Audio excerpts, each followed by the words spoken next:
ദൈവനാമത്തിന് മഹത്വം ഉണ്ടായിരിക്കട്ടെ. യേശുക്രിസ്തുവിന്റെ പുതിയ നിയമ രക്ഷയുടെ ഉപദേശം എന്ന വാട്സപ്പ് ഗ്രൂപ്പിൽ നിത്യജീവന്റെ മൊഴികൾ എന്ന വചന പരമ്പരയിൽ അടിയന് വന്ന് പ്രസംഗിക്കുവാൻ ദൈവം ഇടയാക്കിയ കൃപയ്ക്കായി നന്ദിയോട് സ്തുതിക്കുന്നു. ഇതിന് അവസരം തന്ന എല്ലാ അഡ്മിന്മാരോടുമുള്ള നന്ദിയെ ഈ തരുണത്തിൽ അറിയിക്കുന്നു. അതുപോലെ ഞങ്ങൾ ഫേസ്ബുക്കിലും വാട്സപ്പിലും യൂട്യൂബിലും ശ്രദ്ധിക്കുന്ന എല്ലാ ദൈവമക്കളെയും ദൈവനാമത്തിൽ സ്വാഗതം ചെയ്യുന്നു. നമ്മൾ ചിന്തിച്ചുകൊണ്ടിരിക്കുന്നത് ഏകദൈവ വിശ്വാസിയായ മോശയെക്കുറിച്ചാണല്ലോ. മോശയെക്കുറിച്ച് നമ്മൾ ചിന്തിച്ചു കൊണ്ടിരുന്നു. മോശയെക്കുറിച്ചും യേശുക്രിസ്തുവും തമ്മിലുള്ള താരതമ്യങ്ങൾ നമ്മൾ പഠിച്ചു. അങ്ങനെയെല്ലാം നമ്മൾ കഴിഞ്ഞ 9 എപ്പിസോഡുകൾ അതിനായി വിനിയോഗിച്ചു. ഇപ്പോൾ നമ്മൾ ഇന്ന് പ്രധാനമായിട്ടും ചിന്തിക്കുവാനായിട്ട് പോകുന്നത് പുറപ്പാട് പുസ്തകം 7-ാം അധ്യായം 11-ാമത്തെ വാക്യത്തിൽ നിന്നാണ് അല്ലേ. കഴിഞ്ഞ വട്ടം നമ്മൾ അവിടെയാണ് ചിന്തിച്ച് നിർത്തിയത്. അപ്പോൾ ഫറവോൻ വിദ്വാൻമാരെയും ശുദ്രക്കാരെയും വിളിപ്പിച്ച് മിസ്രയീമിൽ മന്ത്രവാദികളായ ഇവരും തങ്ങളുടെ മന്ത്രവാദത്താൽ അതുപോലെ ചെയ്തു എന്ന് കാണുന്നു. അപ്പൊ മോശയും അഹ്റോനും ദൈവകൃപയാൽ അല്ലെങ്കിൽ ദൈവത്തിന്റെ ശക്തിയാൽ അവർ അത്ഭുതങ്ങൾ ചെയ്യുവാൻ തുടങ്ങി എന്നുള്ള കാര്യമാണ്. അവിടുത്തെ വിദ്വാൻമാരും ശുദ്രക്കാരും മന്ത്രവാദികളും ഒക്കെ അത്ഭുതം കാണിക്കുന്നവരായിരുന്നു എന്ന് ഞാൻ കഴിഞ്ഞ എപ്പിസോഡിൽ പറഞ്ഞിരുന്നു അല്ലെ. അപ്പൊ അതേപോലെ തന്നെ ദൈവം അയച്ച 2 പേർ ആരൊക്കെ? മോശയും അഹ്റോനും.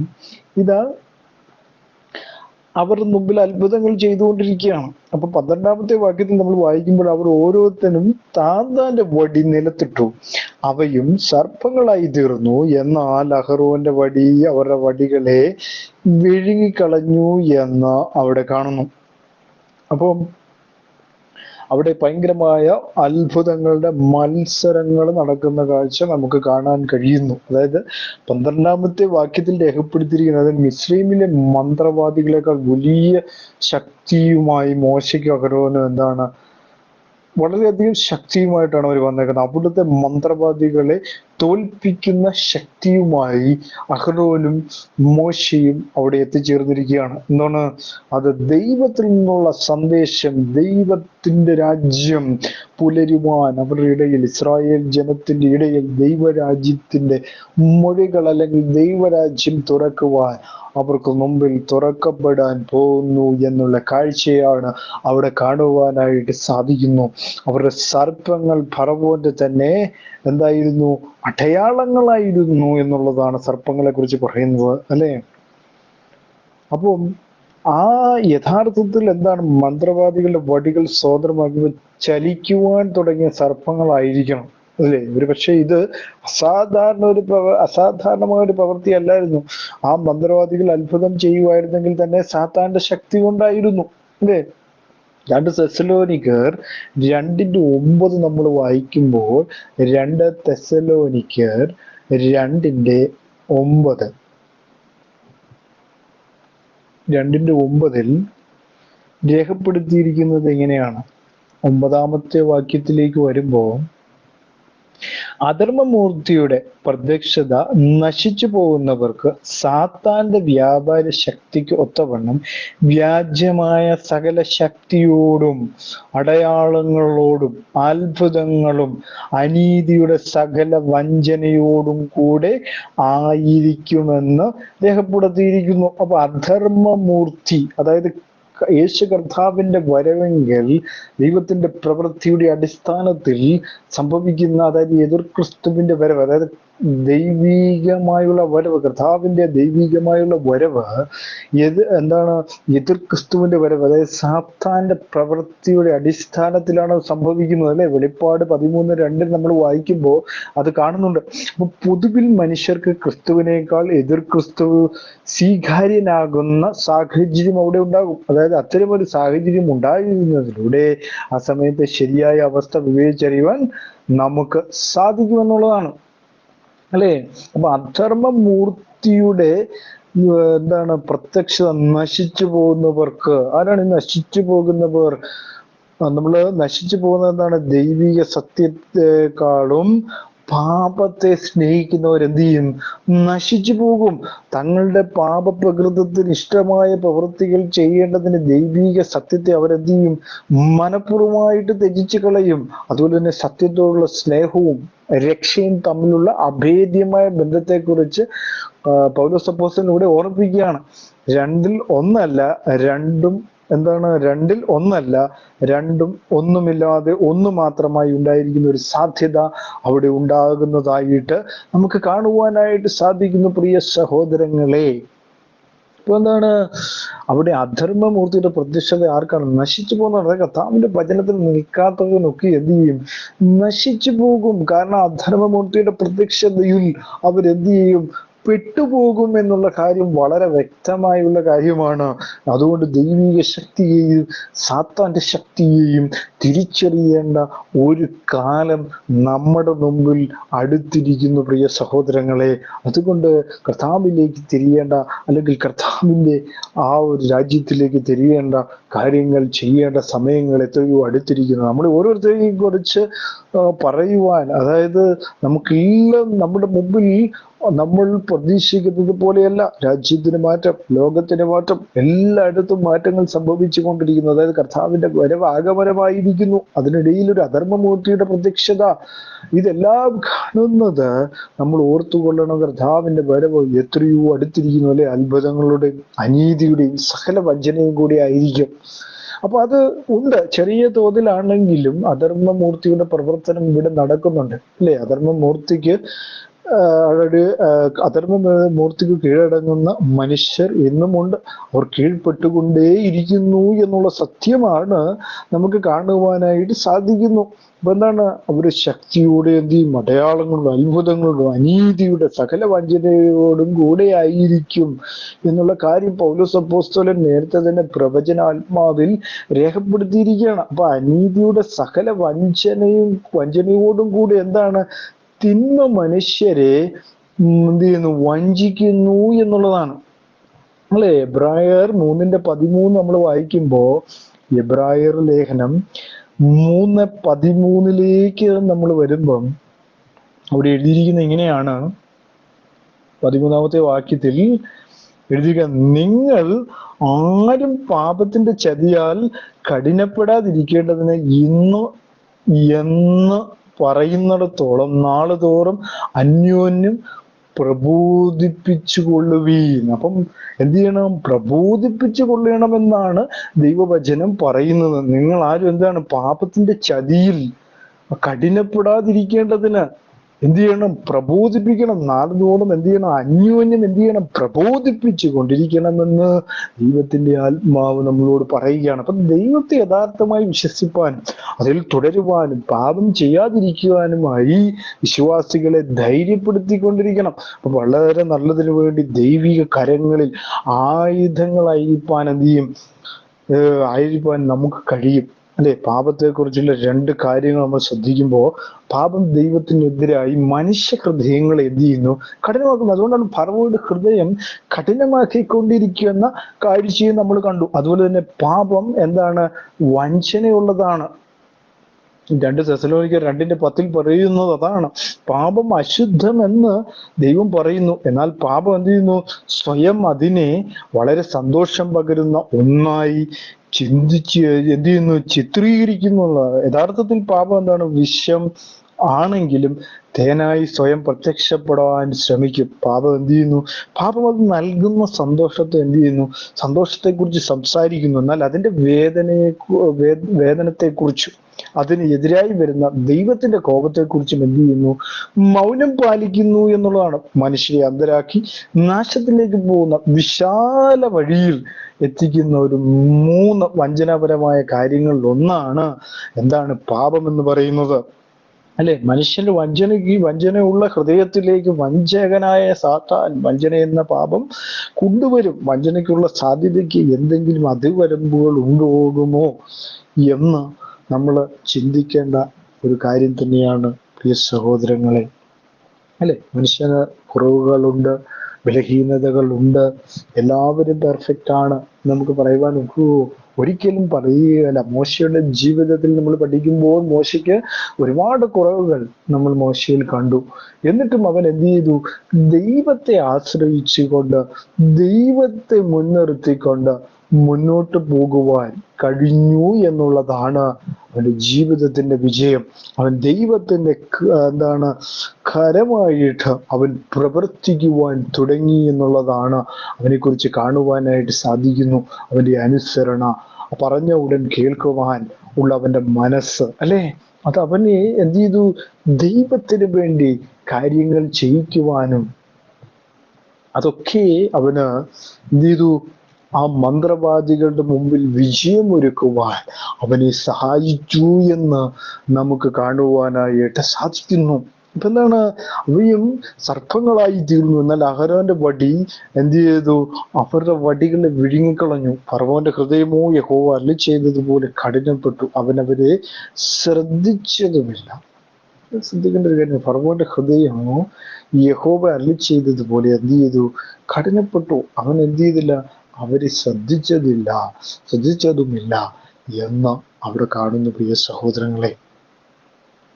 അപ്പോ എന്താണ്? പാപം നിറയുമ്പോൾ ഹൃദയം എന്ത് ചെയ്തുകൊണ്ടിരിക്കും? കഠിനപ്പെട്ടുകൊണ്ടിരിക്കും. അതുകൊണ്ട് ഹൃദയം മുഴുവൻ പാപം നിറഞ്ഞു നിൽക്കുന്ന അവസ്ഥയാണ് അവിടെ ചൂണ്ടിക്കാണിക്കുന്നത്, അല്ലെ? ശ്രദ്ധിക്കേണ്ട ഒരു കാര്യം തന്നെയാണ്.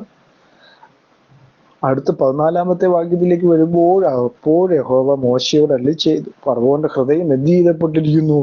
കഠിനപ്പെട്ടിരിക്കുന്നു, ജനത്തെ വിട്ടയപ്പാൻ അവന് മനസ്സില്ല. അല്ലേ?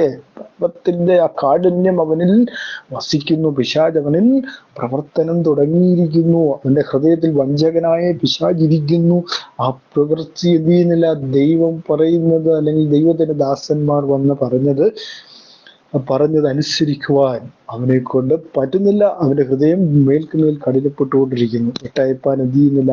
മനസ്സില്ല എന്നുള്ള കാര്യമാണ് അവിടെ രേഖപ്പെടുത്തിയിരിക്കുന്നത്. 15-ാമത്തെ വാക്യത്തിൽ, രാവിലെ നീ ഫറവോന്റെ അടുക്കിലേക്ക് ചെല്ലുക, അവൻ വെള്ളത്തിന്റെ അടുക്കൽ ഇറങ്ങി വരും, നീ അവനെ കാണുവാൻ നദീതീരത്ത് നിൽക്കണം, സർപ്പമായി തീർന്ന വടിയും കയ്യിലെടുത്തുകൊള്ളണം. ശ്രദ്ധിക്കേണ്ട ഒരു കാര്യമാണ്. രാവിലെ നീ എന്ത് ചെയ്യണം? ഫറവോന്റെ അടുക്കൽ ചെല്ലുക, അവൻ വെള്ളത്തിന്റെ അടുക്കൽ ഇറങ്ങി വരും, നീ അവനെ കാണുവാൻ നദീതീരത്ത് നിൽക്കണം, സർപ്പമായി തീർന്ന വടിയും കയ്യിലെടുത്തു കൊള്ളണം. അപ്പൊ രാവിലെ എന്ത് ചെയ്യണം? നീ ഫറവോന്റെ അടുക്കൽ ചെല്ലുക, അവൻ വെള്ളത്തിന്റെ അടുക്കൽ ഇറങ്ങി വരും, നീ അവനെ കാണുവാൻ നദിയുടെ തീരത്ത് നിൽക്കണം, സർപ്പമായി തീർന്ന വടിയും കയ്യിലെടുത്തു കൊള്ളണം. അപ്പൊ ആ വടിക്ക് ഒരു അധികാര ചിഹ്നമുണ്ട്. അത് അത്ഭുതങ്ങൾ ചെയ്യുവാൻ ഉതകുന്ന ടൈപ്പുള്ള വടിയാണ്. ദൈവത്തിന് വേണ്ടി അത്ഭുതങ്ങൾ പ്രവർത്തിക്കുവാനായി ദൈവം മോശയ്ക്ക് നൽകിയ വടിയാണ്. ആ വടിയിലൂടെയാണ്, കാരണം ചെങ്കടലിനെ വിഭാഗിക്കുമ്പോഴും ആ വടി നീട്ടുന്നുണ്ടല്ലേ. അപ്പൊ എല്ലാ തരത്തിലും അത്ഭുതം ചെയ്യുവാനായിട്ട് വടി നിൽക്കുമ്പോഴാണ്, അല്ലേ, ആ വടിയിൽ ദൈവം അവന് പവർ കൊടുത്തിരിക്കുകയാണ്, അല്ലെങ്കിൽ ശക്തി കൊടുത്തിരിക്കുന്ന കാഴ്ചയാണ് നമുക്ക് കാണുവാനായിട്ട് സാധിക്കുന്നു. 16-ാമത്തെ വാക്യത്തിൽ അവനോട് പറയേണ്ടത് എന്തെന്നാൽ, മരുഭൂമിയിൽ എന്നെ ആരാധിപ്പാൻ എന്റെ ജനത്തെ വിട്ടയക്ക് എന്ന് കൽപ്പിച്ച് എബ്രായരുടെ ദൈവമായ യഹോവ എന്നെ നിന്റെ അടുക്കൽ അയച്ചിരിക്കുന്നു, നീയോ ഇതുവരെ കേട്ടിട്ടില്ല. ഇതിനു മുമ്പ് പറഞ്ഞ എന്താണ്? അബ്രഹാം, ഇസാക്ക്, യാക്കോബ്. ദൈവം ഒരു ജനത്തെ വീണ്ടെടുക്കുമ്പോൾ അവൻ സ്വന്തം ജനമായിട്ടാണ് ജനത്തെ വീണ്ടെടുക്കുന്ന കാഴ്ച നമുക്ക് കാണാൻ കഴിയുന്നത്. അതായത് എബ്രായരുടെ ദൈവമായ എബ്രായർ എന്ന് പറയുമ്പോൾ ഇസ്രായേൽ എന്ന പദമാണ് അവിടെ ഉപയോഗിക്കുന്നത്, അല്ലെ? അപ്പൊ ഈ എബ്രായരുടെ ദൈവം എന്നാണ്. നേരത്തെ പറഞ്ഞ അബ്രഹാമിന്റെ, ഇസ്ഹാക്കിന്റെ, യാക്കോബിന്റെ ദൈവം എന്ന് പറഞ്ഞു. ഇപ്പോൾ പറഞ്ഞു എബ്രായരുടെ ദൈവമായ യഹോവ എന്നെ നിന്റെ അടുക്കൽ അയച്ചിരിക്കുന്നു.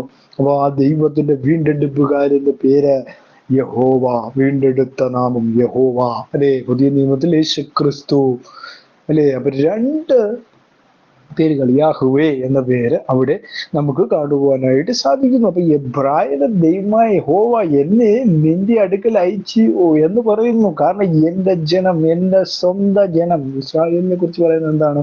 ദൈവത്തിന്റെ സ്വന്തം ജനം. ദൈവത്തിന്റെ ആത്മീയ മക്കളാകുന്ന നമ്മളൊക്കെ ആരാണ്? അവന്റെ സ്വന്തം മക്കളാണ്, അല്ലെ? ആബാ പിതാവി എന്ന് വിളിക്കുന്ന പുത്രത്തിന്റെ ആത്മാവിനെ നമുക്ക് തന്ന ദൈവം അവനോടുകൂടി നമുക്കെല്ലാം നൽകി. കാരണം എന്താണ്? അതുകൊണ്ട് പറഞ്ഞ് എന്റെ ജനം, അല്ലേ? എബ്രായരുടെ ദൈവമായ യഹോവ എന്താണ് പറഞ്ഞേക്കുന്നത്? ജനത്തെ വിട്ടൊക്കെ എന്ന് പറഞ്ഞാൽ എബ്രായരുടെ ദൈവം എന്നാണ് എഴുതിയിരിക്കുന്നത്. ഇസ്രായേലിനെ ഉദ്ദേശിച്ചാണ് എബ്രായർ എന്ന വാക്ക് അവിടെ ഉദ്ദേശിച്ചിരിക്കുന്നത്. അപ്പം ആ ജനത്തെ മുഴുവനും ദൈവം വീണ്ടെടുത്തു, അല്ലെങ്കിൽ ദൈവം വിടുവിക്കാൻ പോകുന്നതിന് മുമ്പുള്ള കാര്യമാണ് പറയുന്നത്. എന്റെ ജനമായ ഇസ്രായേൽ എന്ന് പലയിടത്തും പറഞ്ഞിട്ടുണ്ട്, അല്ലേ? ദൈവം എന്താണ് ആദ്യം അബ്രഹാം, ഇസ്ഹാക്ക്, യാക്കോബിനോടുള്ള ആ സ്നേഹം നിമിത്തം എന്ത് ചെയ്തു? ഇസ്രായേൽ ജനതയെ സ്നേഹിച്ചു. പിന്നീട് അവരെ വീണ്ടെടുക്കുവാനായി താൻ വരുന്നു എന്ന് പറഞ്ഞു. താൻ വീണ്ടെടുത്തു. മോശ മുഖാന്തരം താൻ അതിനെ വീണ്ടെടുത്തു. പുതിയ നിയമത്തിൽ തനിക്ക് വേണ്ടി നിൽക്കുന്ന എല്ലാ ജാതികളെയും, എല്ലാ സകലത്തെയും, തന്നിൽ വിശ്വസിക്കുന്ന എല്ലാവരെയും തന്നിലോട് കൂട്ടിച്ചേർക്കുവാനായി താൻ യേശു ക്രിസ്തു എന്ന നാമം സ്വീകരിച്ചു, അല്ലെ? ജനത്തിന് അവന്റെ പാപങ്ങളിലും വിടുവിക്കണം യേശു എന്ന പേര് അവന് ഇടണമെന്ന പുതിയ നിയമത്തിൽ വളരെ വ്യക്തമായി രേഖപ്പെടുത്തിയിരിക്കുന്നു. 17-ാമത്തെ വാക്യത്തിൽ ഞാൻ യഹോവ എന്ന് നീ ഇതിനാൽ അറിയും. ശ്രദ്ധിക്കണം. അപ്പൊ അവിടെ വളരെ വ്യക്തമായിട്ട് എഴുതിയിരിക്കണം, ഞാൻ യഹോവ എന്ന് നീ അറിയും. നീ അറിയാൻ വേണ്ടിയാണ് ഞാൻ ഇതൊക്കെയും ചെയ്യുന്നത്, അല്ലെ? ഈ വാക്കുകളൊക്കെ മിസ്രൈമിനെ കുറിച്ച് മോശ എന്ന് പറഞ്ഞിരിക്കുകയാണ്. എന്നാൽ ഇതാദ്യമായിട്ടാണ് ഫറവോന് നേരിട്ട് പറയുന്നത്. എന്നാൽ ദൈവം ഫറവോന്റെ വെല്ലുവിളി ഏറ്റെടുത്തു. അപ്പൊ ദൈവം എന്ത് ചെയ്യുന്നു? ഫറവോന്റെ വെല്ലുവിളി ഏറ്റെടുക്കുകയാണ്. അവൻ തന്റെ ശക്തി കാണിക്കും. താൻ ശക്തിമാനാണെന്ന് മറ്റുള്ളവരെ കാണിക്കാൻ ബന്ധപ്പെടുന്ന ഒരു യോദ്ധാവല്ല. സത്യം എന്നത് ജനത്തിന് മനസ്സിലാക്കി കൊടുക്കുവാനും അവർ തന്നെ അറിയുവാനും ദൈവം തന്റെ പ്രവൃത്തി നിവർത്തിക്കുന്നു എല്ലാവർക്കും വേണ്ടി. എന്നേക്കുമായി തന്നെ കുറിച്ച് ഒരു വെളിപ്പാട് ദൈവം ഇവിടെ നൽകുന്ന കാഴ്ചയാണ് നമുക്ക് കാണുവാനായിട്ട് സാധിക്കുന്നു. താൻ വീണ്ടെടുപ്പുകാരനായി വന്ന് ജനത്തെ വിടുവിക്കുന്നു എന്നുള്ള കാഴ്ചയാണ് നമുക്ക് കാണുവാനായിട്ട് സാധിക്കുന്നു. യഹോവ എന്ന് നീ ഇതിനാൽ അറിയും എന്ന് വളരെ വ്യക്തമായിട്ട് രേഖപ്പെടുത്തിയിരിക്കുന്നു. എന്നിങ്ങനെ യഹോവ കൽപ്പിക്കുന്നു, ഇതാ എന്റെ കയ്യിലുള്ള വടി കൊണ്ട് ഞാൻ നദിയിലെ വെള്ളത്തിലടിക്കും, അത് രക്തമായി തീരും എന്നിങ്ങനെ യഹോവ കൽപ്പിക്കുന്നു. വളരെ വ്യക്തമായിട്ട് യഹോവ കൽപ്പിക്കുന്നു, അല്ലേ? ഇതാ എന്റെ കയ്യിലുള്ള വടി കൊണ്ട് ഞാൻ നദിയിലെ വെള്ളത്തിലടിക്കും, അത് രക്തമായി തീരും. അപ്പോ ദൈവം അടുത്ത പദ്ധതി, ഫറവോന്റെ കഠിനമായ ഹൃദയത്തെ തകർക്കുവാൻ അടുത്ത പദ്ധതി ദൈവം ഒരുക്കുന്നു, അല്ലേ? അപ്പൊ പിശാച് ഫറവോനിലിരുന്ന് പ്രവർത്തനം തുടങ്ങി. അപ്പോ ദൈവത്തിനത് തകർക്കുവാൻ ദൈവം അടുത്ത അത്ഭുതം ചെയ്യാൻ പോവുകയാണ്. ആ മോശയോട് പറയുകയാണ്, കയ്യിലുള്ള വടി കൊണ്ട് എന്ത് ചെയ്യണം? അങ്ങനെ നദിയിലെ വെള്ളത്തിൽ അടിക്കും, അത് രക്തമായി തീരും. അപ്പോൾ വടി കൊണ്ട് അടിക്കുവാനായിട്ടുള്ള കൽപ്പനകൾ പുറപ്പെടുവിക്കുകയാണ്. നദിയിലെ മത്സ്യം ചാകും, നദി നാറും, നദിയിലെ വെള്ളം കുടിപ്പാൻ മിസ്രൈമ്യർക്ക് അറപ്പു തോന്നും. അത് ശ്രദ്ധിക്കേണ്ട ഒരു കാര്യമാണ്. 2-ാമത്തെ വാക്യത്തിൽ നദിയിലെ മത്സ്യം ചാകും, നദി നാറും, നദിയിലെ വെള്ളം കുടിപ്പാൻ മിസ്രൈമ്യർക്ക് എന്തു തോന്നും? അറപ്പു തോന്നും. വളരെ ചിന്തിക്കേണ്ട ഒരു കാര്യം തന്നെയാണ് പ്രിയ സഹോദരങ്ങൾ. ദൈവത്തിന്റെ പ്ലാനും പദ്ധതികളും ആർക്കും നിശ്ചയിക്കാൻ പറ്റുകയില്ല.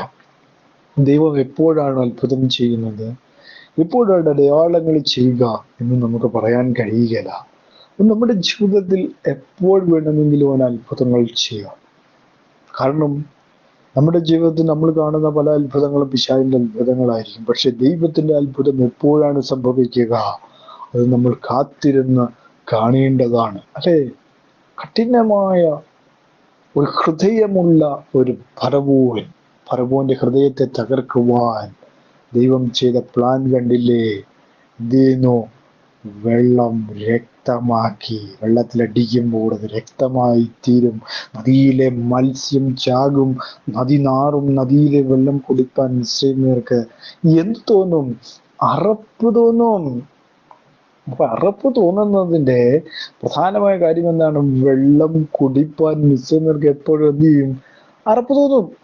മത്സ്യം ചാകും, നദി നാറും, നദിയിലെ വെള്ളം കുടിപ്പാൻ മിസ്രൈമ്യർക്ക് അറപ്പ് തോന്നും. മിസ്രൈമ്യർക്ക് എന്ത് ചെയ്യും? എപ്പോഴും അറപ്പ് വരും. കാരണം എന്താണ്? വെള്ളം എന്ത് ചെയ്യുന്നു? നാറിക്കൊണ്ടിരിക്കുക. അപ്പൊ മത്സ്യമൊക്കെ ചാകുകയാണ്. അപ്പൊ അപ്പോഴെന്ത് ചെയ്യും? മാറ്റമുണ്ടാകും, അല്ലേ?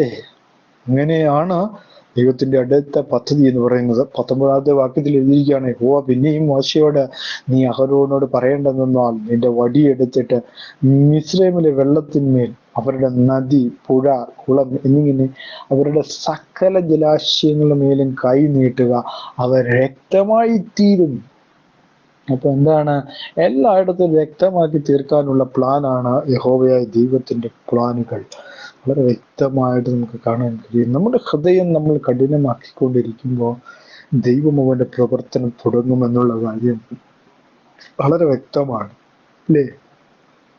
സ്വന്തം ജനത്തെ മുടിപ്പിക്കുവാൻ വേണ്ടി ദൈവം പല പല അത്ഭുതങ്ങളും അടയാളങ്ങളും ഒക്കെ ചെയ്യുന്ന കാഴ്ച പഴയ നിയമത്തിൽ നമ്മൾ കാണുകയാണ്. യഹോവയായ ദൈവം ക്രൂരനായതുകൊണ്ടാണോ ഇതൊക്കെ ചെയ്തത്? അല്ല, മനുഷ്യന്റെ ഹൃദയം. കാരണം അവന് ഫറവോന് ഇത്രയധികം സമയങ്ങൾ ദൈവം കൊടുത്തു. കാരണം ഫറവോൻ ദൈവത്തിന് മുമ്പിൽ ഒരു സൃഷ്ടിയാണ്. ആ സൃഷ്ടാവിനെ അനുസരിക്കേണ്ട കർമ്മമുണ്ട്. അതനുസരിക്കാതെ വരുമ്പോൾ എന്ത് സംഭവിക്കും? അതിൻ്റെ ഭവിഷ്യത്തുകൾ അവൻ അനുഭവിക്കേണ്ടതായിട്ട് വരും. ആ ഭവിഷ്യത്താണ് ഇപ്പോൾ ആരനുഭവിച്ചുകൊണ്ടിരിക്കുന്നത്? ഫറവോൻ അനുഭവിച്ചു കൊണ്ടിരിക്കുന്ന. പ്രിയ സഹോദരങ്ങളെ, ദൈവത്തോട് നമ്മൾ മറുതലിക്കരുത്. ദൈവത്തിന്റെ മുമ്പിൽ എന്താണ്? അനുസരണയുള്ളവനായി. അതെ, ഞാൻ ആദ്യം തന്നെ അബ്രഹാമിന്റെ കാര്യം പറഞ്ഞപ്പോൾ എന്താണ്? അടിയനിതാ എന്ന് പറയുവാൻ നിങ്ങൾക്ക് മനസ്സാണെങ്കിൽ നിങ്ങളുടെ ജീവിതം തന്നെ ദൈവം അനുഗ്രഹപൂർണമാക്കുന്ന നല്ല ഒരു ദൈവത്തെയാണ് നമ്മൾ ആരാധിക്കുന്നത്, നമ്മൾ സ്തുതിക്കുന്നത്. നമ്മൾ ക്രൂരനായ ദൈവത്തെ ഒന്നുമല്ല ആരാധിക്കുന്നത്. ചില ആളുകൾ പ്രചരിപ്പിക്കുന്നു ക്രൂരനായ യഹോവയാണ്. കാരണം അവർ പിതാവ് എന്ന് പറയുന്നത് ആരെ കുറിച്ചാണ്? യഹോവയെ കുറിച്ചാണ്. വളരെ വ്യക്തമായിട്ട് നമ്മൾ മനസ്സിലാക്കേണ്ട ഒരു കാര്യമാണ്. സ്വന്തം സൃഷ്ടാവിനെ കുറിച്ചാണ് ഈ പറയുന്നത് മുഴുവൻ. ക്രൂരനാണ്.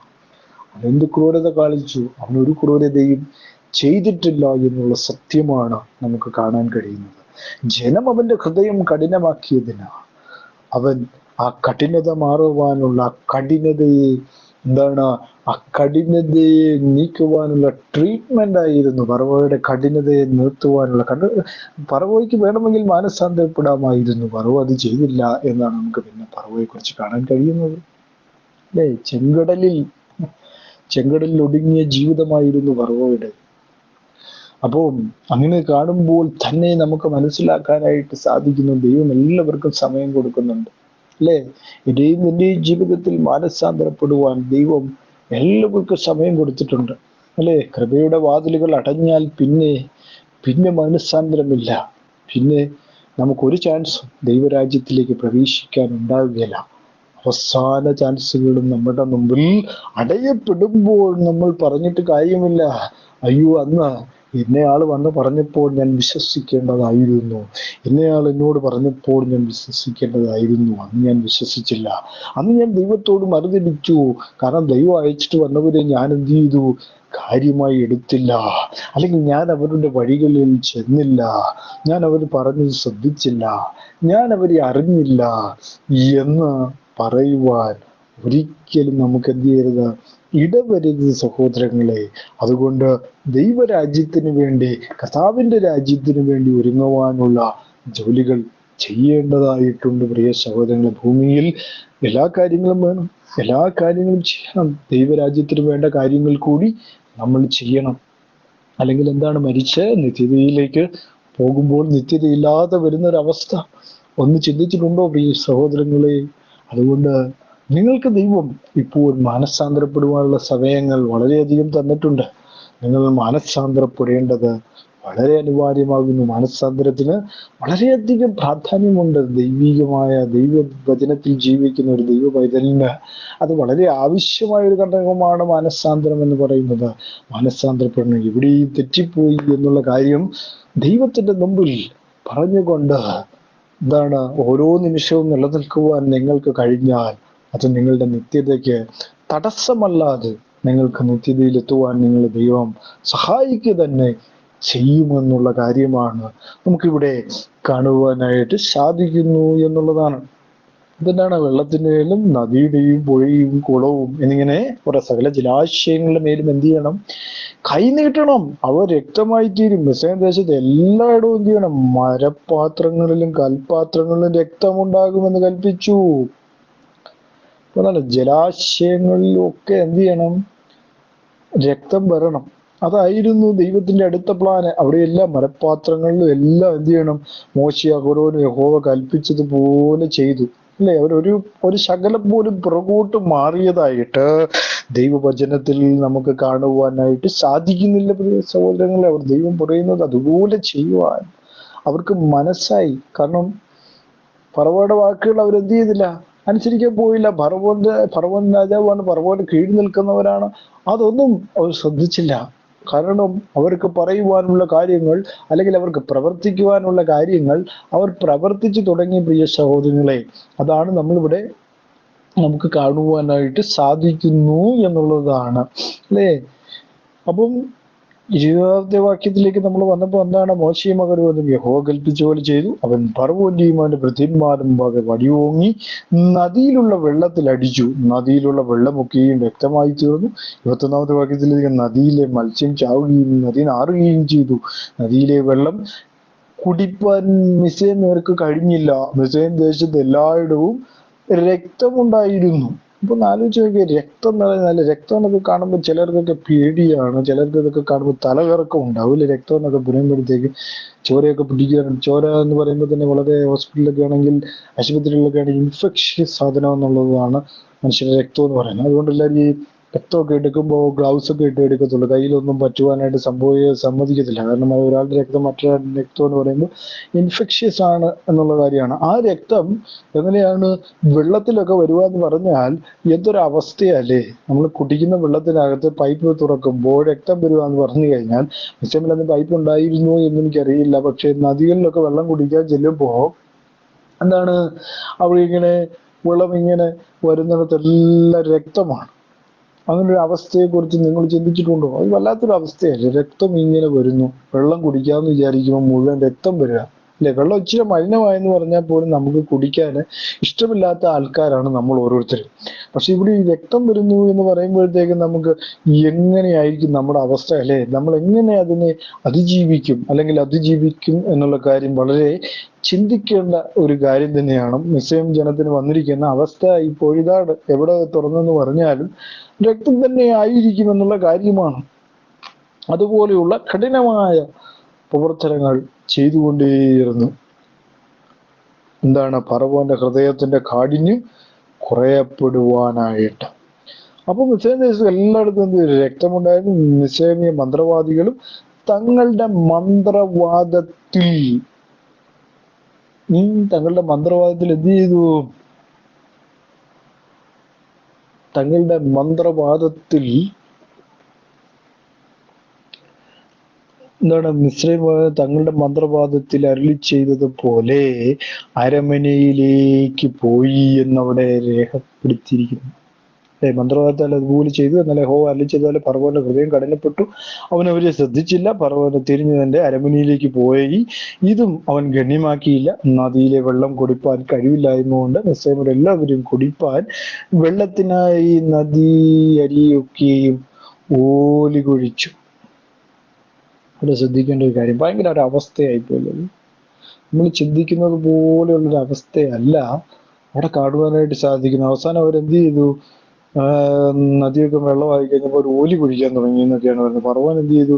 ഹൃദയം കുറച്ചുകൂടെ കഠിനപ്പെട്ട് താൻ അരമനയിലേക്ക് പോയി. ഇതവൻ ഗണ്യമാക്കിയില്ല. അത് വലിയ കാര്യമായിട്ടൊന്നും അവൻ എടുക്കാൻ പോയില്ല. അവരുടെ ഹൃദയം വീണ്ടും വീണ്ടും കഠിനമാക്കിക്കൊണ്ടിരിക്കും. അവന്റെ ഹൃദയം വീണ്ടും വീണ്ടും കഠിനമാക്കിക്കൊണ്ടിരിക്കുന്ന ഒരവസ്ഥയിലൂടെ കടന്നു പോകുന്നു എന്നുള്ളതാണ്.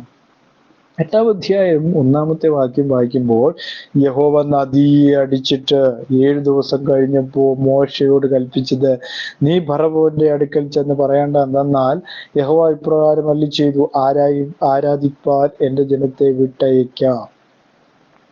യഹോവ എന്ത് ചെയ്തു?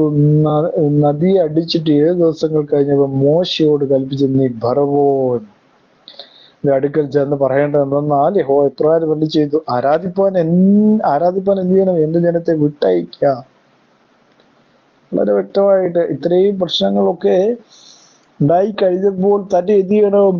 യഹോവ നദി വെച്ചിട്ട് 7 ദിവസം കഴിഞ്ഞു. അപ്പൊ 7 ദിവസം ഇപ്പൊ ഇവരെന്താണ്, എങ്ങനെയാ ഓലിയൊക്കെ കുഴിച്ചൊക്കെ വെള്ളമൊക്കെ എടുത്ത് കുടിക്കുന്നുണ്ടാവും? എങ്ങനെയായിരിക്കും അവസ്ഥ അല്ലേ? 7 ദിവസം കഴിഞ്ഞു എന്നാണ് അവിടെ രേഖപ്പെടുത്തിയത്. അപ്പൊ 7 ദിവസം എങ്ങനെ ഈ രക്തം നിറഞ്ഞ വെള്ളം കുടിച്ചു പോകും? അത് ചിന്തിക്കേണ്ട ഒരു കാര്യം തന്നെയല്ലേ? അത് കഴിഞ്ഞിട്ട് 7 ദിവസം കഴിഞ്ഞിട്ട് നീ ഫറവോന്റെ അടുക്കൽ ചെന്ന് പറയേണ്ടതെന്നാൽ, യഹോവ ഇപ്രകാരം എന്നെ ആരാധിപ്പാൻ എന്റെ ജനത്തെ വിട്ടയപ്പോ എന്ന് അവിടെ വ്യക്തമായിട്ട് പറയുകയാണ്. അപ്പൊ എന്താണ് രണ്ടാമത്തെ വാക്യം? നീ അവരെ വിട്ടയപ്പാൻ സമ്മതിക്കുന്നില്ലെങ്കിൽ ഞാൻ നിന്റെ രാജ്യത്തിലൊക്കെ തവളയെ കൊണ്ട് ബാധിക്കും. അപ്പൊ അടുത്ത സൂചന നൽകി. അടുത്ത സൂചന എന്താണ് നൽകുന്നത്? നീ അവരെ വിട്ടയപ്പാൻ സമ്മതിക്കുന്നില്ല എങ്കിൽ ഞാൻ നിന്റെ രാജ്യത്തെയൊക്കെയും തവളയെ കൊണ്ട് ബാധിപ്പിക്കും. ശ്രദ്ധിക്കേണ്ട ഒരു കാര്യം തന്നെയാണ്, തവളയെ കൊണ്ട് ബാധിപ്പിക്കും. അടുത്ത പ്രയോഗം യഹോവയായ ദൈവം എന്താണ്? മുസ്ലിമിലെ പുരാതനമായ വിഗ്രഹാരാധനയെ ബന്ധപ്പെട്ട ഒരു സംഭവമാണ് ഈ തവള എന്ന് പറയുന്നത്. ആ തവളയെ കൊണ്ടാണ് ഇനി അടുത്ത കാര്യം ചെയ്യിക്കാനായിട്ട് പോകുന്നത്. അപ്പൊ മൂന്നാമത്തെ വാക്യത്തിലേക്ക്, നദിയിലെ തവള അന്നപതിയായി ജനിക്കും. അത് കയറി നിന്റെ അരമനയിലും ശയനഗ്രഹത്തിന്മേലും കട്ടിലിന്മേലും നിന്റെ പുത്രന്മാരുടെ വീടുകളിലും നിന്റെ ജനത്തിന്മേലും അപ്പം ചുടുന്ന അടുപ്പുകളിലും മാവ് കുഴയ്ക്കുന്ന തൊട്ടികളിലും വരും. തവള നിന്റെ മേൽ നിന്റെ ജനത്തിന്മേലും നിന്റെ സകല വൃദ്ധന്മാരുടെ മേലും കയറും. യഹോവ പിന്നെയും മോശയോട്, മിസ്രയീം ദേശത്ത് തവളയെ കയറുവാൻ മിസ്രയീം ദേശത്ത് തവള കയറുവാൻ നദികളിന്മേൽ പുഴകളിന്മേൽ കുളങ്ങളിന്മേൽ വടിയോടുകൂടെ കൈനീട്ടുക എന്ന് അഹരോനോട് പറയണമെന്ന് കൽപ്പിച്ചു. 6-ാമത്തെ വാക്യത്തിൽ, അങ്ങനെ അഹരോൻ മിസ്രയീമിലെ വെള്ളത്തിന്മേൽ കൈനീട്ടി തവള കയറി മിസ്രയീം ദേശം മോശെയും അഹരോനെയും വിളിപ്പിച്ചു. തവള കയറി കഴിഞ്ഞപ്പോഴത്തേക്കും ബുദ്ധിമുട്ടാകാൻ തുടങ്ങി. അപ്പൊ എന്ത് ചെയ്തു? മോശെ അഹരോനെ എന്ത് ചെയ്തു? വിളിപ്പിച്ചു. തവള എന്നെയും എന്റെ ജനത്തെയും വിട്ട് നീങ്ങുമാറാകേണ്ടതിന് യഹോവയോട് പ്രാർത്ഥിപ്പീൻ. അപ്പൊ എന്താണ്? സ്വല്പമൊക്കെ ഒന്ന് തല താഴ്ത്താനായിട്ട് ഫറവോൻ തീരുമാനിക്കുന്ന കാഴ്ചയാണ് നമുക്ക് കാണുവാനായിട്ട്. മോശയും അഹരോനെ വിളിച്ചു. ഇതിനു മുമ്പ് എന്താണ് എന്ത് ചെയ്ത്? അവരെന്ത് അത്ഭുതം ചെയ്തിട്ടും, അവർ ദൈവത്തിന്റെ ആളാന്ന് പറഞ്ഞിട്ട് പോലും ഫറവോൻ അവരെ മൈൻഡ് ചെയ്യുന്ന പോലും അല്ലായിരുന്നു. ഇപ്പൊ ഫറവോയുടെ തല എന്ത് ചെയ്തു? താഴാൻ തുടങ്ങി. അത് ശ്രദ്ധിക്കേണ്ട ഒരു കാര്യമാണ്. കാരണം എന്താണ്? ദൈവവചനത്തിന് അല്ലെങ്കിൽ ദൈവത്തിന് വിരോധമായി ആരെങ്കിലും ഭൂമിയിൽ എന്ത് ചെയ്ത പ്രസ്താവന ഇറക്കിയാൽ, അല്ലെങ്കിൽ ദൈവവചനങ്ങൾക്കും ദൈവീയ നിയമങ്ങൾക്കും അല്ലെങ്കിൽ ദൈവജനത്തിന് പ്രശ്നമാക്കി ഒരു ഭരണാധികാരി നിലനിൽക്കുന്നുണ്ടെങ്കിൽ ആ ഭരണാധികാരിയെയും ദൈവം എന്ത് ചെയ്യും? തല കുനിക്കുമെന്നുള്ള കാര്യം വളരെ വ്യക്തമായ കാര്യമാണ്. എന്താണ്? ആ ഭരണാധികാരിയാണെങ്കിൽ, ഏത് ഭരണാധികാരിയാണെങ്കിലും എന്ത് ചെയ്യുന്നില്ല, ആകാശത്തിന് മേലെ ഇങ്ങനെ പറന്നു കിടക്കാനായിട്ട് സമ്മതിക്കുകയില്ല. ദൈവം അന്നേരെ താഴെ ഇടുമെന്നുള്ള കാര്യം വളരെ വ്യക്തമാണ്. തല കുനിഞ്ഞു, ഫറവോന്റെ തല കുനിഞ്ഞു, ഇങ്ങോട്ട് വരിക, ഞങ്ങളെ രക്ഷിക്കുക, യഹോവയോട് പ്രാർത്ഥിക്കണം. ഇത്രയും നാളും എന്താ പറഞ്ഞുകൊണ്ടിരുന്നത്? പ്രാർത്ഥിക്കാൻ ജനത്തെ വിടത്തില്ല എന്ന് പറഞ്ഞ ഫറവോനെ കൊണ്ട് വിളിച്ചു പറയിക്കുകയാണ്, ഞങ്ങൾക്ക് വേണ്ടി പ്രാർത്ഥിക്കണമെന്ന് വിളിച്ചു പറയുന്ന കാഴ്ച നമുക്ക് കാണാം. ഞങ്ങൾക്ക് വേണ്ടി യഹോവയോട് പ്രാർത്ഥിക്കണം, യഹോവയ്ക്ക് വേണ്ടി വിട്ടുകൊടുക്കാൻ പറ്റത്തില്ല. ഈ ജനം പോകാതിരിപ്പാനായിട്ട് തടഞ്ഞു വെച്ച ഫറവോനെ കൊണ്ട് തിരിച്ചു വിളിപ്പിക്കുന്ന കാഴ്ച നമുക്ക് കാണാൻ കഴിയുന്നു. അതാണ് ദൈവത്തിന്റെ പ്രവൃത്തി എന്ന് പറയുന്നത്. അത് ശ്രദ്ധിക്കേണ്ട ഒരു കാര്യമാണ്. എന്താണ്? എത്ര വലിയ അഹങ്കാരം കാണിച്ചെന്ന് പറഞ്ഞാലും ദൈവത്തിന്റെ മുകളിൽ കയറി ഭരിക്കുവാൻ തുടങ്ങിയാൽ ഏത് ഭരണാധികാരിയാണെങ്കിലും ദൈവം അടിച്ചു താഴെയിടുമെന്നുള്ള കാര്യം വളരെ വ്യക്തമായ ഒരു കാര്യമാണ്. വ്യക്തമായ ഒരു പിക്ചർ നമുക്ക് തരുന്നു ഈ ഫറവോനിലൂടെ. കാരണം എന്താ? തല താഴ്ത്തേണ്ടതായിട്ട് വരും. യഹോവയോട് പ്രാർത്ഥിപ്പീൻ എന്ന് വളരെ വ്യക്തമായിട്ട് അവിടെ രേഖപ്പെടുത്തിയ, യഹോവയോട് പ്രാർത്ഥിക്കുക, ഞങ്ങളുടെ ഇവിടെ നിന്ന് തവള പോകണമെങ്കിൽ യഹോവയോട് പ്രാർത്ഥിക്കുക. അത്ര വലിയ കാഠിന്യം എന്ത് ചെയ്തേക്കുന്നു? കാരണം ഇത്രയും ജനം പ്രാർത്ഥിക്കുകയാണ്, ദൈവത്തിന് ജനത്തെ വീണ്ടെടുക്കണമെന്നുള്ള ആഗ്രഹം. അതുകൂടി ആയപ്പോൾ ഫറവോയുടെ തല കുനിയാതിരിക്കുമോ? ഫറവോയുടെ തല കുനിയുക തന്നെ ചെയ്യും. യഹോവയോട് പ്രാർത്ഥിപ്പീൻ. അല്ലെ, ഇത്രയും നാള് യഹോവയോട് ആരാധിക്കാനൊന്നും ജനങ്ങളെ അയക്കണ്ട എന്ന് പറഞ്ഞ മനുഷ്യൻ യഹോവയോട് പ്രാർത്ഥിക്കാൻ പറയുകയാണ്. ഇനി അടുത്ത വാക്യം ശ്രദ്ധിക്കുക. എന്നാൽ യഹോവയ്ക്ക് യാഗം കഴിപ്പാൻ ഞാൻ ജനത്തെ വിട്ടയക്കാമെന്ന് പറഞ്ഞു. അപ്പൊ തല താഴ്ന്നു. കാരണം നേരെ നിൽക്കാൻ പറ്റുന്നില്ല. തല താഴ്ത്തി, അല്ലെങ്കിൽ തല താഴ്ത്തപ്പെട്ടു.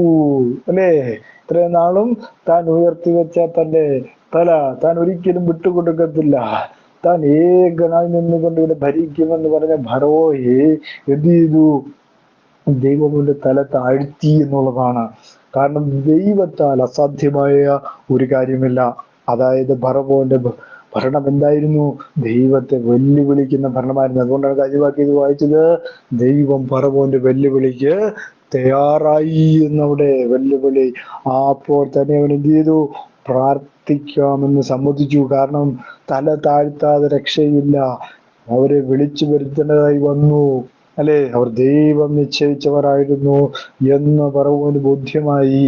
കാരണം യഹോവയായ ദൈവത്തിനാണ് അവന്റെ കയ്യിലുള്ള ശക്തിയേക്കാൾ, അവന്റെ അധികാരത്തെക്കാൾ, അവന്റെ കൂടെയുള്ള മന്ത്രവാദികളെക്കാൾ, ക്ഷുദ്ര ശക്തികളെക്കാൾ ശക്തി കൂടുതൽ ആരുടെയാണ്?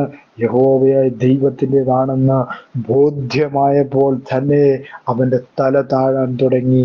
ഇന്നലെ വരെ ജനത്തെ വിടാതെ അവൻ കഠിനമായ വേലയിൽ ഏൽപ്പിച്ചു. കാരണം മടിയന്മാരുടെ ജോലിയാണ് ഈ ആരാധനയ്ക്ക് പോകുന്നതെന്ന് പറഞ്ഞ ഈ ഫറവോനെ കൊണ്ട് തന്നെ ദൈവം എന്ത് ചെയ്തു? ആരാധനയ്ക്ക് ജനത്തെ അയപ്പിക്കാമെന്ന് പറയുവാൻ ഇടവരുത്തി എന്നുള്ള കാര്യമാണ് നമുക്ക് മനസ്സിലാക്കുവാനായിട്ട് സാധിക്കുന്നു എന്നുള്ളതാണ്.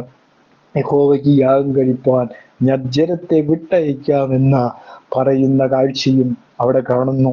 വകതിൽ മോശ ഫറവോനോട്, തവള നിന്നെയും നിന്റെ ഗ്രഹങ്ങളെയും വിട്ട് നീ നദിയിൽ മാത്രം ഇരിക്കേണ്ടതിന് ഞാൻ നിനക്കും നിന്റെ ഭൃത്യന്മാർക്കും നിന്റെ ജനത്തിനും വേണ്ടി എപ്പോൾ പ്രാർത്ഥിക്കണമെന്ന് എനിക്ക് സമയം നിശ്ചയിച്ചാലും എന്ന് പറഞ്ഞു. പിന്നാൾ വിട്ടുകൊടുക്കാനായിരുന്നു സമയം. ഇപ്പൊ സഭ അങ്ങോട്ട് ചോദിക്കേണ്ട അവസ്ഥയായി. വളരെ ശ്രദ്ധിക്കേണ്ട ഒരു സംഗതി തന്നെയാണ്.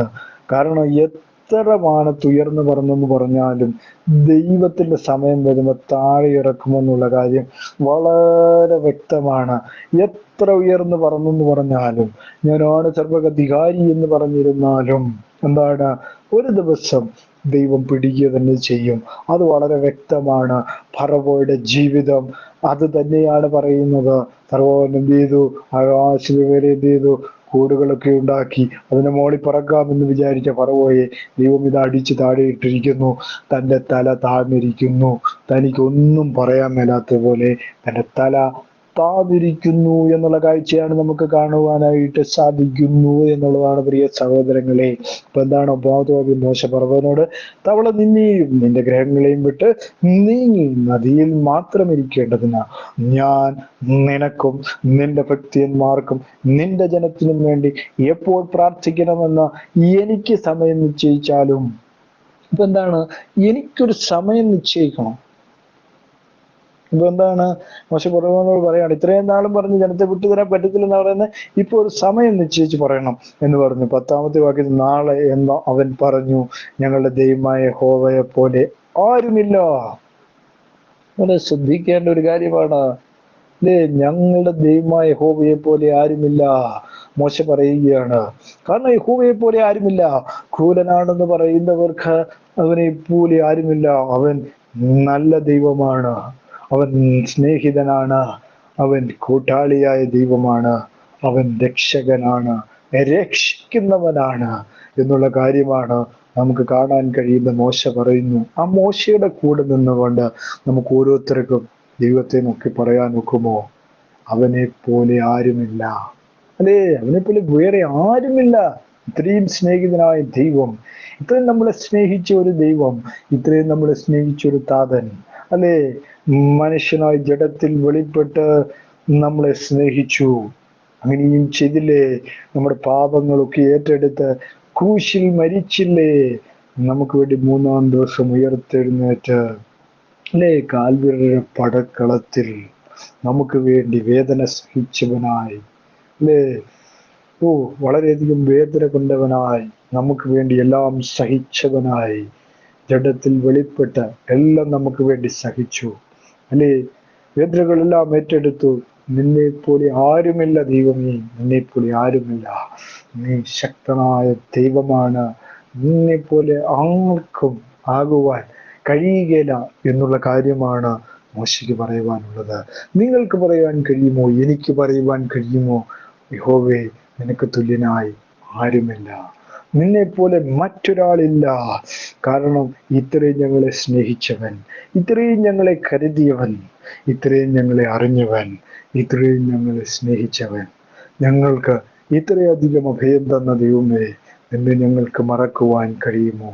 ആ മോശയുടെ കൂടെ നിന്നുകൊണ്ട് നമുക്ക് പറയുവാൻ കഴിഞ്ഞാൽ നമ്മൾ എത്രയോ ഭാഗ്യവാന്മാർ.